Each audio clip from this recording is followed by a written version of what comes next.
What's up, YouTube? We are back. Got the Evo in the garage. My buddy Eddie's gonna be stopping by any minute now, and we're gonna tear right into this thing. The goal is not to make a tutorial of how to do this, but just some points throughout the time that we do this. A couple people have already asked about it since I posted on my stories that I did buy the clutch.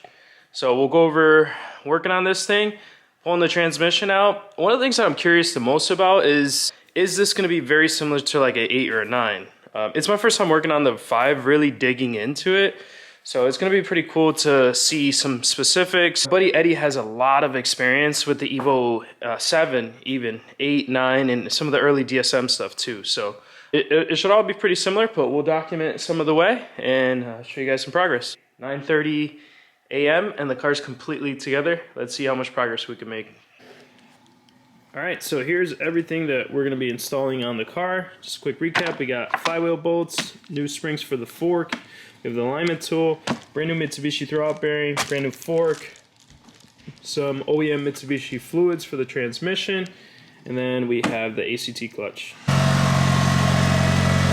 All right, so we're about to pull it in. I wanted to record the noise so you can hear one of the main things that was driving me nuts about this clutch.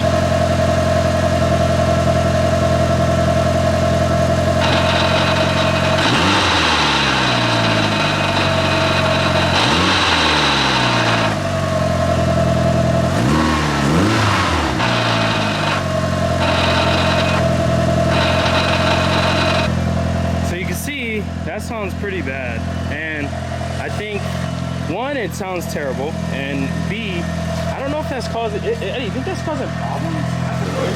I just feel like it's causing damage too, like a little bit. I don't know. Either which way, we're gonna take it out anyways, but that was the noise that was driving me absolutely crazy, so we'll pull it in now. Now your pedal's gonna feel great too. Yeah, I got, feels like a Ferrari. Yeah, you said that.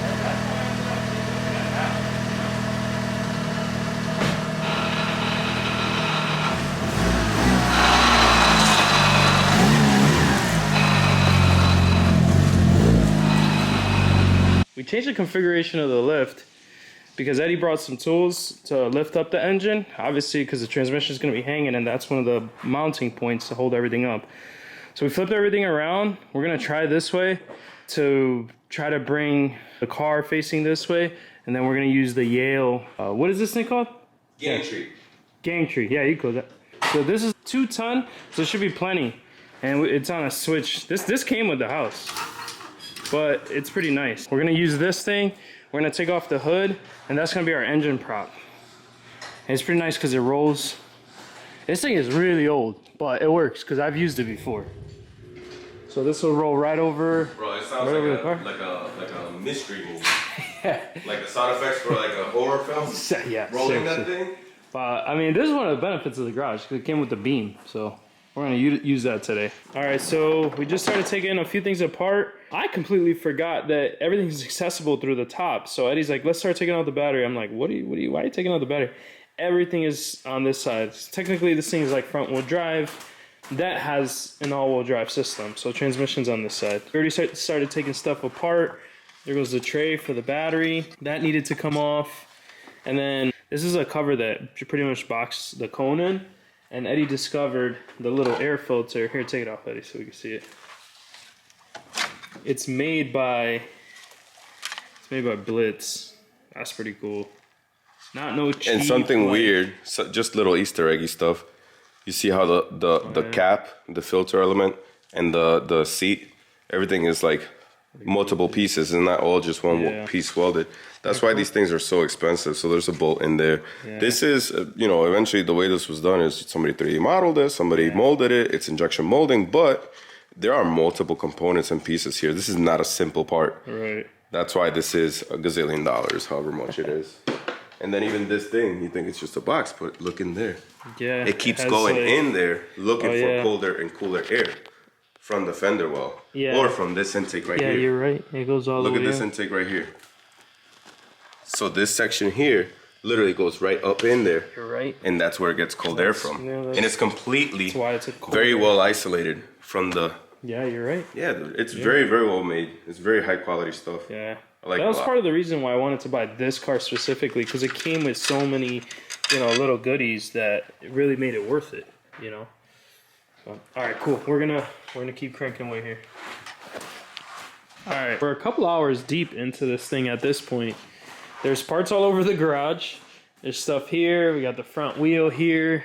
There's some stuff over here. Most of the stuff was engine bay related. Some of the charge pipes and top stuff. Fluids are drained. Eddie, this thing is a center diff? That's a transfer. No, that's the transfer case, yeah. That's the transfer case. Transfer case and the center diff is in the transmission. The front differential is inside that transfer case. So it's an Evo 5. This is what we were trying to figure out if this thing was LSD, but we don't know. Well, not the thing itself, because you're pointing, people are going to see that and they're going to be like, oh, you're pointing at a transfer case. What we're talking about is what's inside, which is the front differential. We don't know if the front differential is LSD or not. Apparently, some people can tell by looking inside, looking at waveform. This is actually my first time working on an Evo this deep. The old Evo, I didn't do anything to it besides regular brake stuff and oil changes. So we're pretty deep into it at this point. The transmission is practically hanging. There's 2 more bolts, and then we're going to be able to separate the transmission from the engine. This was a big learning curve for me. I didn't know half of this stuff, and you know, Eddie's been doing this for a long time, so I'm learning as we go. He's just explaining stuff to me. Can't see here, actually, let's use the light. Pretty interesting. The car has a clutch already, which you can kind of see. We're gonna show it once we get everything apart. There's a couple of things in there. What's that piece called that you said is stock? So that's a monolock by ACT, but what's this piece called? So I guess it's called the wave retainer spring, or they call it retainer clip. Okay. Clutch retainer clip, or that's original retainer clip. We know that's original there. Yeah. Okay. And it holds, and it's little fingers that hold a ring or a clip. Okay. Unlock, you should go film that one. That one's way different. This is gonna be what's going in there. This is an ACT specific monolock, right? Yeah, but you can use it on any clutch. It doesn't matter. As long as you use pull type. Got it. So ACT sells that separate, but there was so much demand on it that they're usually out of stock. I'm still kind of figuring this whole thing out as we go. Eddie was explaining this whole concept of the throttle bearing on these cars are kind of pressed in, fall into this groove, which I'm seeing here. So he had a trick to basically remove this. It's nothing like I've ever seen like on anything else, but if you want, you can do it on the bench again. You want to do it on the bench? Yeah, show it real quick. This is kind of interesting. This is the throttle bearing, the OEM one. It goes in there, and then for you to put it in place, the fork would be here, and you would just push the fork down. So there it is. It's put in. It's in place. Now, if you want to release it, you put it between the monolock. So you see I don't know if you see it, but the monolock is right down here. And then this is the throttle bearing part. The throttle bearing and the monolock right in between there. And then you take the fork and you press down. Then you turn your flathead. Yeah. And then it comes out. It's separated, I can see it. Yep. And you gotta massage a bit, this, that, the other. Yeah, but then it releases. It releases. There you go. Yep. So what happens is with the OEM one, it's not tabs with really high strength steel.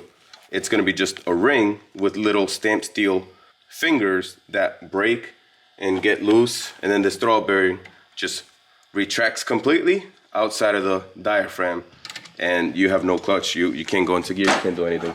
It sounds like you know a lot about that part. Yeah, I know. It happened to me at Grid Life in 2022. Thank you, bro. This monoblock thing should avoid that from happening, pretty much. Is the way you were just explaining to me before I pulled the camera. Yeah. Okay. Awesome. All right, sweet. Well, now we're just removing the last couple bolts. What do we got, Eddie? Transmission's out. The fork, yeah. Coffee's here. So we just take out the freeze plug and this is what everybody's always afraid of, to take out the fork, because there's a few things in here. So there's 2 springs. There's gonna be some little spacers. Yeah, that's good, because these things are super old. This is over 20-something years old already, you know? So you gotta push out this little freeze plug. Once you push it, you have access to the shaft, which can now be pushed up. Look at this. Isn't this interesting though? How if you push this in, look it. Yeah. It's like all gummed up, right? Yeah, that's not good. We're gonna have to do something here. Right. I feel like that should be a lot. When we take it out, we're gonna be cleaning everything, and then we're gonna put it back, and we'll reassess. I'm confident it should be fine, but we'll know. We'll once we get there. Okay. So we're getting a new fork. A lot of people do these things and they don't put on a new fork. You should feel much better pedal. And then, from there, it should feel... It came out pretty good. Yeah. You said it was a little easier than the 9 because of the ACD stuff. Yeah, there's no ACD. There's no the subframe. Show them the subframe different. Look at the subframe. Subframe is totally different from a 9. I feel like it's a piece of tube. You can almost see it from down here. Look at it from down here. It's a tube, and then there's some brackets added and welded on. But this is sort of like tubular. It looks more like motorsports kind of, because you can't see the steering rack. It's not exposed like this on our Evo 8-9. Really? I like this a lot. And the transmission dropped right away. I was terrified because I've never done it before. But once I was finding like, all right, let me see if I can just let it go. We let it go, it came out. We took out the 3 studs for the transmission mount, and that was pretty much it. Yeah, the shift linkage, this does not have to come out. So if you guys are doing this, shift linkage does not have to come out. You're good. Sweet. That's awesome, yeah. And this is the old clutch. It's a ORC. The previous owner was super honest about everything. And the clutch is just a loud clutch. This was actually recently installed, I think like in February. Or I don't know when it was installed, but it's recent to the car. But it's just not to my preference. It was really loud, and hopefully the other one's not as loud, but a little less aggressive too. So we're gonna take all this out now and start looking at the reinstall. All right, so what do we do so far? So we just took out the fork. You pulled out the fork. So this is the old fork. Something you notice here. The old fork. This is something I tell everybody, especially people that ask me to do clutches for them. By the way, I don't do clutches. Don't ask me. I don't work on cars anymore. Negative, bro. One small don't call me for this, bro. I don't know how to work on any car, but Evos and even Evos, I don't touch any of them. So, this is experience, by the way. Yeah. So this thing here, I tell everybody, get a new one. Get a new one. They're like, oh, look at this. It looks good. It's fine. Blah, blah, blah, blah. Oh, cool. Does it? Look at how much more you have on this one, the brand new one.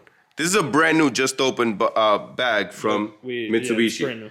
Now, check this out. I don't know if the camera is doing this any justice. Yeah, it was all rusty. You see how deep? Dented. You see how much deeper that hole is? And you're going to feel all that. Yeah, dude, your pedal is coming all the way up, and we're going to have to readjust it now. Yeah. The hydraulics, so that it's 100%.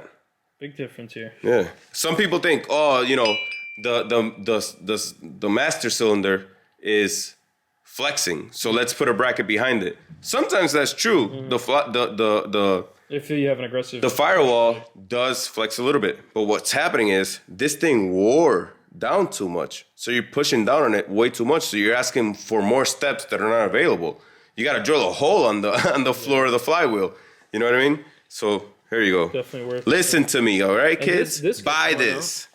This gets one on here, right? No, not really. That was actually pretty okay. It was very, very solid. I had to clean it up before taking it out, actually. Yeah, does it look bigger?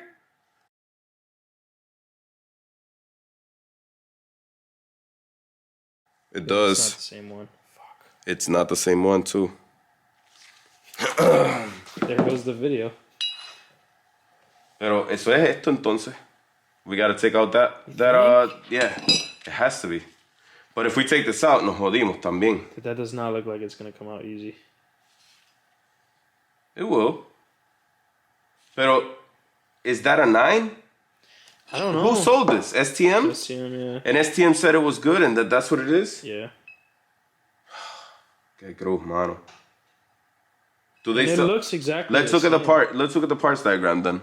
All right. I'm lacking a workbench right now, so let's talk Mitsubishi and let's talk Evo parts. So I ended up getting was a new fork, but what we found was that the new fork, this is a new fork, I'm halfway through pressing the new bearings, but the new fork didn't come with bearings, with this bearing. So it's like a shaft bearing.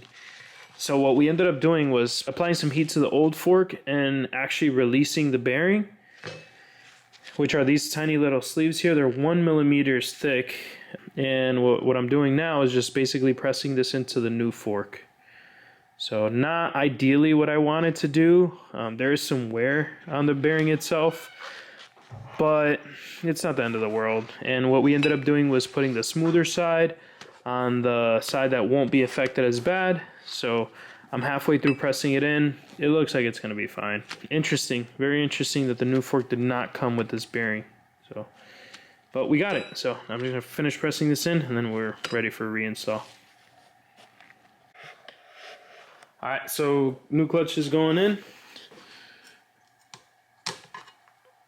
This one says same thing, transmission soap. I remember they're marked. Yep, I see it. This is a plate. Goes that way. Wow, this is so weird. So weird. That's marked too. I know, but it's so weird. How is it gonna stay? No, I'm doing something wrong. Uh-oh. Am I? I don't think so, because then this goes... Because I'm used to having the stakes here that hold these plates in place. Because otherwise, what's holding it in place? You flipped it? No, it's just transmission soap. And that one's marked too. Yeah. How do we hold this in place now? Then you're gonna need this part. You'll have to put this all together. Dude, and there's people that probably just can smack these things together like all day, like no problem. I need the socket, the 6mm socket. You know what's crazy? That it looks much thicker. I mean, obviously it's thicker, but This what is one a of cool those part that you'll never see. Beautiful clutches that I've ever seen work. Right, it's like you could tell. It looks like it's really nice this quality. is 100%. All right, so we're looking at the differences between the old clutch and the new clutch, And we think, I'm pretty sure, but I'm gonna say I think because I don't know, I'm not an engineer or whatever. So if you look the whole perimeter on these the intermediate plate, this intermediate plate floats and slides on these rails on these little standoffs that hold the upper part of the pressure plate. What makes up the pressure plate? This is the diaphragm. So this diaphragm is floating type, and this plate obviously floats as well. And then the organic material or the clutch disc is down here, right? There is no plate. We can go the entire perimeter. There is no spring on this plate. There is no spring. So what was happening was when you... If you were to guess what the chatter was. If I was to guess what the chatter was, when we pulled on the throwout bearing, right? Right. That the plate was lifted off of the clutch disc to disengage the clutch. This is what was chattering. This was going back, forth, and up, down. And that was making a hell of a noise. I mean, it makes sense. And the more the clutch wears, the louder that noise was gonna get. That clankiness. And we found, I wish we had it to take it off, but we found that the clutch disc was actually pretty bad. Yeah, very worn. You had about 1 millimeter on each side. Wow. Roughly. So it was on its way up. Yeah. This is the ACT clutch. This is the ACT, the latest and greatest from them. Beautiful design ACT, by the way. So this here, these are the intermediate plates. And to people that are not that familiar with cars, this is a twin disc. This is a twin disc, Explain right? that for 1 second. So, this is a twin disc. We don't so have to get crazy in depth. Flywheel, clutch disc, intermediate plate, clutch disc. So let's call this one pressure plate. Sure. This here is also referred to as pressure plate, and that's the diaphragm. But for now, for simplicity, let's call this one the intermediate plate and this one the pressure plate. These two float when you disengage or when you pull on the throwout bearing, when you put the clutch down. Press in the clutch, yeah. Right? But here, look at the difference. This one has these plates, they slide on this metal sleeve, which is a sacrificial sleeve that I'm sure when they rebuild them in the future, they probably are going to replace these little inserts here, which are metal, and they're made to be to behave like a bushing. Plus, look at this. You have a wave spring right here and another wave spring right here. There's 3 of them at a perfect, however many degrees that is of separation. Yeah, that was 3 to make it perfectly separated in a perfect pie cut. Those springs are providing constant tension between these plates for it not to chatter. I think. Right. Because we were hanging out with somebody that has one of these clutches. Yeah. And it didn't sound that way. It didn't sound that way. It sounded phenomenal. Right. And it sounds so bad. Like, it's embarrassing. That one sounds really, really bad. Yeah. But I've heard other twin discs, like the Exities and like the X clutch. I personally bought an X clutch because I thought that it was not going to do that because it has a similar design and it was, it was touted as something better, but it's not. This, I think, is better. And we'll know. We'll know soon. Yeah. We'll know. Yeah. All right. So that just about wraps up the day. Jeez. How many? 9 hours? 10 hours later? Transmission's back in the car. Clutch is installed. It's pretty much just buttoning up all the small stuff. Putting all the brackets back on. It's like 11 p.m. We started this at 9:30.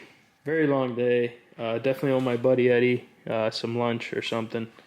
He really looked out helping me with this. He had a lot of experience with these this platform, at least first Evo 5 that he worked on, but he said a lot of stuff was similar as expected. Excited to have everything together. We gave everything a spin. Everything looks like it's working good, engaging well. Now it's just time for me to put everything back together. So tomorrow we're gonna slowly get everything back together. For now, I'm just kind of cleaning up. Within the same video, this is part 2 of the Evo clutch. So we are pretty much wrapping up. Got everything pretty close to back together. Axles are on, transmission's in place. I already put on the slave cylinder, already put on the shift linkage, went in the car. Pedal feels really good, so we know that the pressure plate is doing its job. The shifter feels really good, so there's no issues there.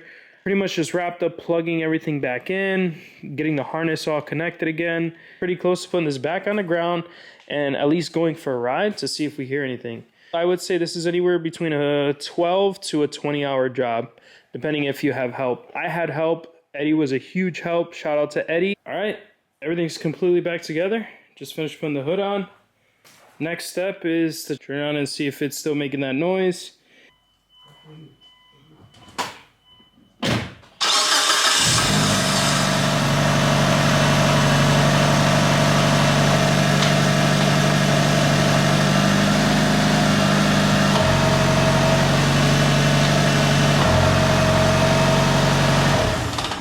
Everything's exactly like I expected.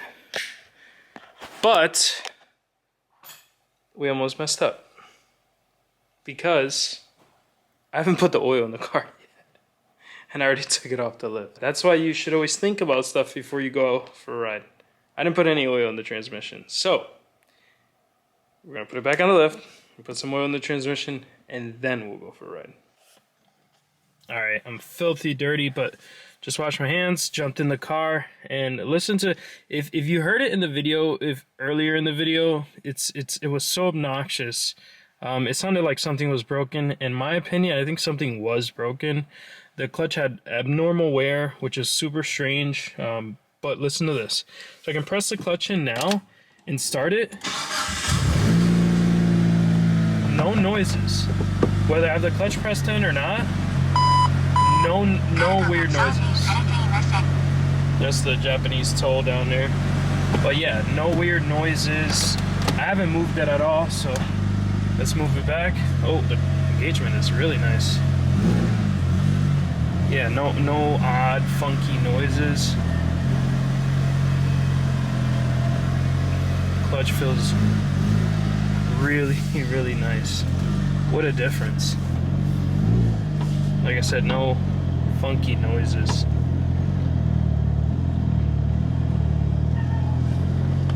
Oh, this is great. I have the clutch pressed in. This is where it would have made all the strangest noises, was when I was in gear and the clutch was pressed in. I'm gonna put in neutral.